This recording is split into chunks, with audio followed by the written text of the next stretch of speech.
biraboneka neza yuko Sound Boy yapfiriye umwigeme bituma anumugirira dédicace ku ndirimbo yitwa Umporamwo. Vrai. Yeah. Valentine maze kuyikora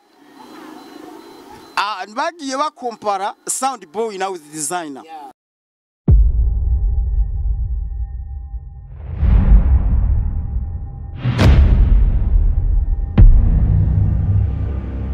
Hello la famille abakunzi ba Yakin TV Burundi à la présentation ushobora kunyita Chris Gomez champion boy select man bad man. Yeah, muri kano kanya rero ndi kumwe n'umutumire adasanzwe guys, keep watching behind the camera. Turi kumwe na Pasi Classic, DJ de la capitale, meme director. Ndakuramutse cyane gose bro. Yeah, asante. Umeze neza ga Sound Boy za kabisa. Yeah, ndamutse neza. Bro, waje wambaye neza cyane. Asante. Uri mu bastare babegwa cyane. Merci, ndagerageza. Natari cyane ya. Yes, uno munsi twagutumiye muri Yakin TV Burundi kugira ngo tukubaze ibijanye na entertainment cyangwa n'umuziki wawe, carrière musicale ya uno munsi. Nibaze ko witeguye? Ya, ndi ready kandi ndashima gose kunyakira muri Yakin TV. Ya Yakin TV. Ya, merci gose. Hama ndi tayari kuvyo muzakumbaza donc ku kiganiro tuzakugirana. Ndi tayari naco ya. Merci kandi. Yeah, hari indirimbo irekwa gusohoka yitwa Umporamwo. Title ni Umporamwo. Umporamwo? Yes, ni title ubona ko ari title nziza. Title ikiravugisha abatari bake cyane. Na nyari yazogaruka ko kubindi washobora kugira cover ya Wiz Design Valentine hambavu y'umuziki wawe kwanza ndakubaze ku giti ci wawe. Indirimbo Umporamwo irasohotse, indirimbo nziza wanashima iri kwitegurirwa amasanamu muri kino gihe vuba cyane aho washo kwitumenyesha. Iga ndirimbo ivuga iki kwanza mbere ko udusigure ikivuga. Banza utugire akapera abakunzi ba Yakin TV Burundi muri kano kugira ngo ndakubaze ibibazo bigiye bitandukanye. Okay, merci. Indirimbo Umporamwo yarasohotse kandi ndashima vraiment ndashimira abantu ko bayakiriye. Ndashimira Yakin TV ko namwe bwe mwarabaye mu bantu bambere mu makomanteri. Yes, of course. Muvuga uko ndimo mwayakiriye. Merci gose ya. Hama ndashimira kabisa abantu mwakurikiranye indirimbo Umporamwo ko yasohotse, komanteri zanyu uko yagiye iragezwa kure. Merci gose ya. Yes, ndashaka rero utugirire akapera kugira ngo abako badukurikana kuri Yakin TV Burundi bumve koko Umporamwo icisiguye na cyane cyane harimo amajambo warashima meza cyane. Okay, ushaka kapera ya Umporamwo canke yiga Valentine ya Wiz Design akona shaka kwanza Umporamwo kwa tugaruka ku muziki wawe kwanza nka Sound Boy hama tugaruka kuri cover wakoze yavugishije benshi ya Wiz Design byinshi turabigaruka ko bwa bro. Okay, merci Umporamwo bafu imihogo nimeze neza fasha ku telefone ya ako naza kumfasha nawe cameraman yako naza kuza dufashe Yakin TV respect ya twagiye umabiti atwagiye ko artiste ni wewe natumiye muri Yakin TV Burundi. Sound Boy, I love you. Umporamwo mutima ivyo kubabarama nabizezereye kare kuko wewe unyamiza mu munezero gerageza kukugereranya n'ibintu vyose mburaho mbiherama kuko wewe nacho kuruta kuko wewe urabahiga. I love you my baby yeah merci beaucoup bro, merci beaucoup ufise ijwi ritesa cyane. Asante sana boy.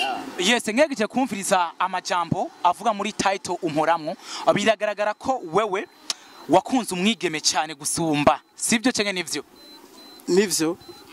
gusa ya biragoye musaza biragoye kabisa biragoye ndumva amajambo naririmbiye umuntu mugabo biragoye ngo biragoye sana. Yo biragaragara neza yuko biraboneka neza yuko Sound Boy yapfiriye umwigeme bituma anumugirira dédicace ku ndirimbo yitwa Umporamwo. Vrai. Yeah.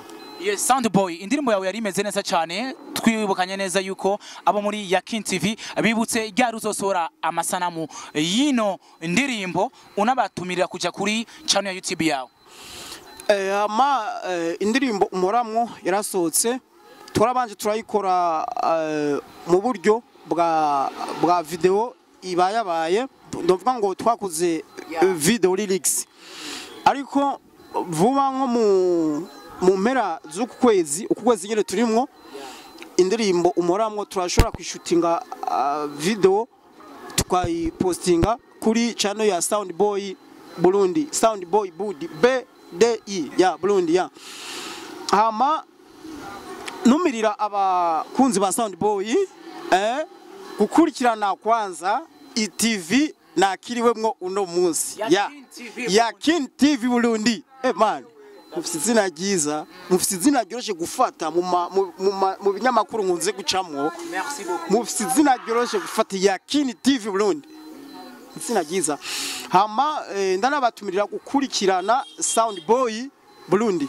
Ugende kuri YouTube wandike Sound Boy Budi, canke wandike Umporamwo by Sound Boy Budi. Yahama urabe bikorwa vyanje, urabe Umporamwo, urabe indirimbo na kozi ya audio designer Nasubiyemwo cover.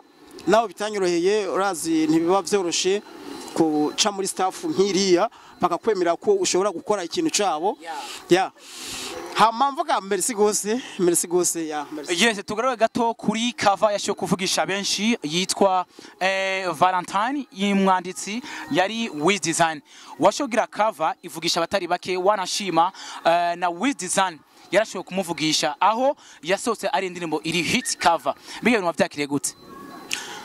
Navyakiriye neza cyane gose. Navyakiriye neza cyane gose kuko ijya Valentine ntako nayihuye ko nibigeragezo mu staff ya Wiz, ariko nayo navuga ngo yankuye ku ntambwe nariko ingeza ku yindi. Ya Valentine maze kuyikora bagiye bakompara Sound Boy na Wiz Designer. Umuntu donc indirimbo yumva audio akavuga ngo Wiz Designer yoba. Yes, tukiri ngaho nyene tutugirira cover kwanza ya Valentine Days kugira ngo badukurikirane kuri Yakin TV neza gusomba. Okay, merci beaucoup ya. Cameraman, uyu journalist wa uno munsi Yakin TV ya. Chris Gomez Batman ya. Batman. Yes. Hello, yeah. Ihuniro ry'umutima. Hello, yeah. Uri jambo mvuga rigakundwa nyumva. Ufise ibanga nkunda mu bakobwa bose bimenye neza. Uguteye binyohera n'ukuri kose. Valentine, you so bright in my eye, hey. Baby, wanna marry you, my eye, hey. Valentine, you so bright in my eye,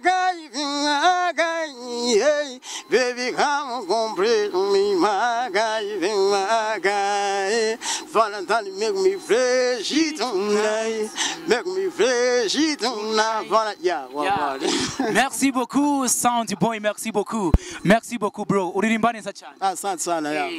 Hamba vyo ngaho reka tugaruke kandi kuri vyamaze ibintu maze iminsi biko biraba nako vyabayereye ahitwa muri zone ya Kinama. Wari kumwe na Wiz Design mu giteramo aho cyateguwe na Black FM Isamirizi yumvikana cyane ngaho gose mu Burundi. Wari kumwe na Wiz Design. Ivyabereye hajya mu Kinama wavyakiriye gute na Nyariga arivyo biko birasikira muri kino gihe cyane gusumba uri umwe uri muri staff yiwe na cyane. Mbo reka mvuge kuvyabereye hariya neza yuko Wiz Design Pondis yaje amasaha yarenze mu gihe yari kugaragara kuri stage amasaha ya 18h aza kuririmba saa 2 bamuha iminota mikenya vyo bari byo canke sivyo nkumwe ari muri staff akongera akaba n'umu artiste mbo kwico nuko usanga ari donc uko umuntu avuga ibintu vyiwe hari ukuntu bavuga ngo akarimi kumwe ururimi rumwe sinzi urukamwa yera Wiz Designer amasaha twashikiye hajya twashitse umwanya wa kare gose ariko ikibazo Wiz Designer yagiye guhura naco nuko ahantu twashitse turicara barahadukuye kabisa naravyumvise barahadukuye ati kibanza kivemwo nica Big Farias naravyumvise byose hama turaborohera turagenda inyuma turicara twicaye inyuma mbere wanashaka turavana ahantu hari icaye ba Esther Nishi ba Thompson ahantu hari icaye ba tugati ntaco turagenda turicara inyuma hanyuma ikindi cabaye bavuga ngo Wiz Designer ngo yari yanyoye sinzi ko wumvise ejo ikiganiro uba wararavye ikiganiro yakoranye na ni Juste Gayere narakiravye kuri social media urakibonye vyukuri nta nzoga Wiz Designer yanyoye canke nta kurya ariko aravuga ku ma réseaux sociaux bambika urugumu artiste ngo yari yanyoye ngo ama drogue inzoga none inzoga imwe kunywa inzoga imwe ukanywa Amstel imwe ukanywa amazi cyo kubuza kuja guperform kwagira performance nziza. Yes, Sound Boy urumwe uri muri staff ya Wiz Design. Ikibazo canje kandi ngenda kubaza muri kano kanya shaka ko tudoma ko neza na neza hagati ya Black FM hamwe na Wiz Design ni bande bari mu makosa mbo nta muntu wo kwambika izera sikura atabikwiriye ndaza umuntu wese yari makiya kibanza gerabonye ama action habereye ugerageje kuraba ukafata inyene bavugirije abandi ba artiste bari imbere batanguriye Wiz Designer kuko je najujya mu sirari mfise nari kuri playlist ariko ntibyagaragaye ntibyakuze kungaragara kuri stage bivanye n'imvo zitandukanye mugabo ugiye kuraba inyene bamuvugirije Wiz Designer vyukuri naho woba utari umuririmbyi naho woba uri umuntu dufata utamenyera ibintu vya music wovuga ati uravye uko abandi bari babavugirije wovuga ati hajya ahantu hariyo ikosa kuko ibazo mu artist akagenda kuri podium akagusaba shiramo mu indirimbo runaka ukacimushiramwo gwawe bijya bintu kabisa sinota makosa kuri Wiz Design ahubwo Black FM irabe bamwe muri bo apana bose irabe bamwe muri bo abo wibaza ko ari bande oya bamwe muri bo yes Wiz Design kurira kuri stage mbere y'amaso y'isinzi ry'abantu ubona byo bigaragara neza nk'umu artiste nka Wiz Design bo kurira imbere ya public hariho igihe Wiz Design wasi ikintu cyamubabaje cyatumye arira Wiz Designer yatewe amarira nuko abafanzi biwe bobo bababaye kumusumba baruye no kuri stage kuko niho narindi bobo wewe yagize yumvise ibigumbagumba by'abafana biwe kurira nagwe ndi Wiz Designer nukuri ni hatari kabisa. Yes, merci beaucoup kutubwira bimwe mu byashikiye Wiz Design mu kinama muri zone mu giteramo cyategwa na Black FM ariko hariho akanda ka video kakora circuira muri ba Manoti TV bigaragara neza yuko hariho Miss Burundi 2022 bivugwa neza yuko muri mu rukundo hamwe na Sound Boy ivyo bari ivyo ariha no muri Bibiliya yarantse ni muri Bibiliya ngo ibivugwa ni byinshi ngo ariko ivideo warayibonye kandi narayibonye kandi rero ivya Miss Burundi 2022 nivyo wavuze 2022 Miss Burundi n'umugenzi hama ijya video nabwo utonye utayivuze mu byinshi ndazuza guhavu bivuga nuko bansanze mu modokari ya Miss Burundi tu narabibonye nta kirenzaho nakirenza siwe ko muri kino gihe Miss Burundi wa 2022 asigaye yikundira Sound Boy cyane gusomba Oya kunkunda turakundana nkuko nawe dukundana gusa ndabizi bivuga kubera ko wasanze mu muduga wiwe yani cyo muduga nawe gusanze mu muduga wiwe nyene mugabo ivyo ya numugenzi kandi mbo ndamukunda nka Miss Burundi ndamukunda nka Miss Burundi hama sivye ko nyene mwasanze ba manoti basanze mu muduga wiwe hama mu ntihatari sinzi ingene bambonye bajya bahungu Okay, hama Sound Boy akajambo wubwira canke abakunzi ba Yakin TV kuri ino TV yacu Burundi naka Yakin TV. Merci beaucoup kwanza. Asante nawe. Merci beaucoup kuko namwe ndaraba kare. Televiziyo yanyu msaza. Ndakubwira wowe uri kuraraba Yakin TV. Uri kuraba ino televiziyo. Ugende kuri YouTube. Ugende kuri YouTube. Ndabizi urafise amamega ya YouTube. Wandike Yakin TV Burundi. Iryo zina nasanze ni rimwe. Hari ukuntu wandika izina kuri YouTube ukabona ebana lise y'amazina mugabo nasanze Yakin TV ni zina rimwe. Nkuko wovuga ngo Sound Boy Burundi ndumwe ni rimwe naho wogende ni rimwe. Merci beaucoup. Bagendere bagire subscribe. Bagire hajya no haruje mu fyonde kugira ngo ibiganiro vyabo bize birabashikira mube abambere muronka inkuru ibiganiro donc ama news ari trendy kuri Yakin TV.